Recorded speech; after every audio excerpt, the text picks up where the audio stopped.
Et bonjour à tous, aujourd'hui un petit tuto par rapport à la partie mobile de votre site internet. Donc partie très importante puisque vous savez que 80% des gens maintenant ils passent par le téléphone. Donc je vous le fais court, mais quand vous ouvrez votre Elementor, et que vous êtes en train de modifier votre Elementor, vous allez avoir potentiellement, alors moi j'en ai plusieurs, parce que je me suis créé plusieurs points de rupture, ce qu'on appelle, mais en gros vous allez avoir vous, ordinateur, tablette et puis mobile.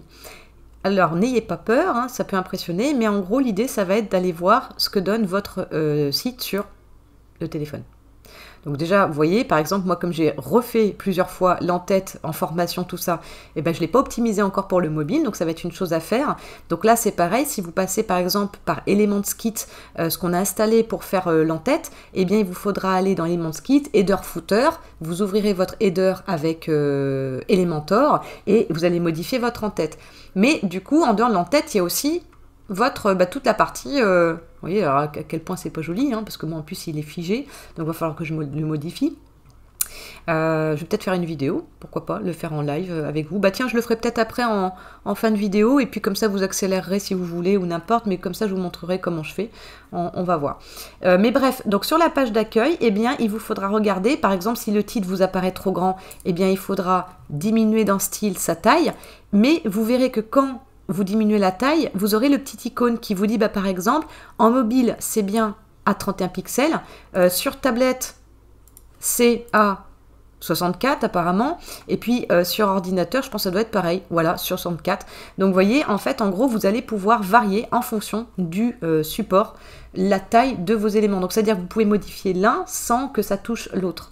Donc pareil, hein, pour tout ce qui est bouton, pour tout ce qui est texte. Pareil, si par exemple vous avez besoin de bouger vos conteneurs, alors ne faites pas attention forcément aux petits icônes ici qui ne sont pas les mêmes que ce que vous avez vu dans mes autres vidéos. Ça, c'est que c'est les anciens conteneurs de l'ancien Elementor. Mais bon, c'est pareil. Dans l'idée, c'est votre conteneur dont vous allez bouger les largeurs, etc. Donc ça, c'est la partie mobile. Donc il va falloir que vous regardiez ça pour... Vous voyez, par exemple, là, mes articles de blog, les images, elles n'apparaissent pas en carré. Voilà, vous voyez que je suis bien sur mobile. Hein. Donc, bref, donc tout ça, il va falloir que vous regardiez pour que ça soit plus joli sur téléphone, que ça soit bien ergonomique, accessible, responsive, ce qu'on appelle, hein, le mode responsive. Donc ça, il va falloir travailler ça. C'est du boulot, je le sais bien. Mais aujourd'hui, comme la plupart des gens, comme je vous le disais, ils passent par le mobile, et il va falloir travailler ça. Tiens, alors voilà, ça c'est bon, hein, j'ai fait le point. Si vous voulez, on fait l'entête ensemble. Comme ça sera marrant. Sachant que moi, ce truc-là, je sais même plus avec quoi je l'ai fait, donc on va regarder ensemble. Tiens, si je fais éditer l'entête, tout simplement.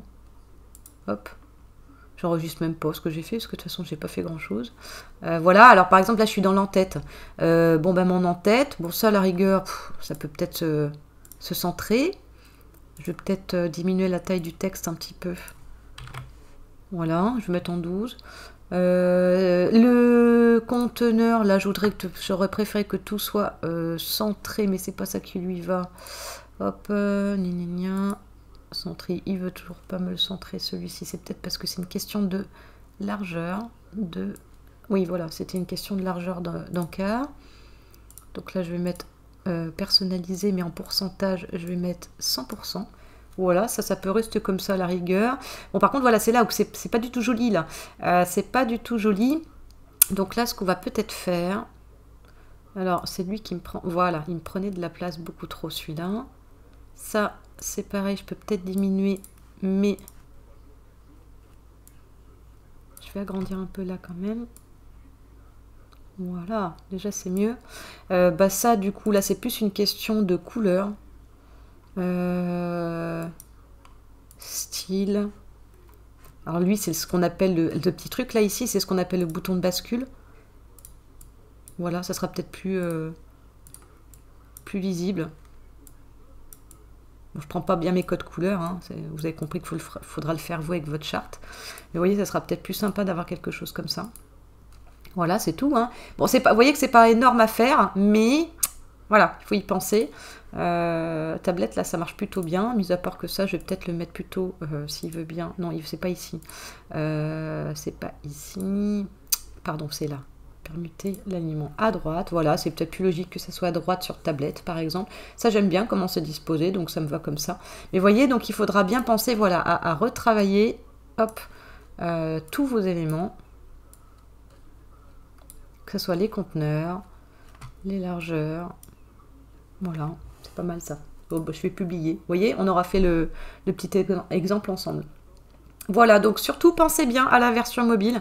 Ça va être un autre gros travail pour vous. Ah oui, il m'a bougé le conteneur, c'est pas grave. Mais oui, ça va être un autre travail pour vous de faire ça. Mais bon, c'est qu'une histoire presque, je vous dirais, de patience. Voilà, et puis comme vous pouvez le voir, ce que je suis en train de faire, de bidouillage. Voilà, c'est plus de la bidouille qu'autre chose. Voilà pour la petite vidéo mobile.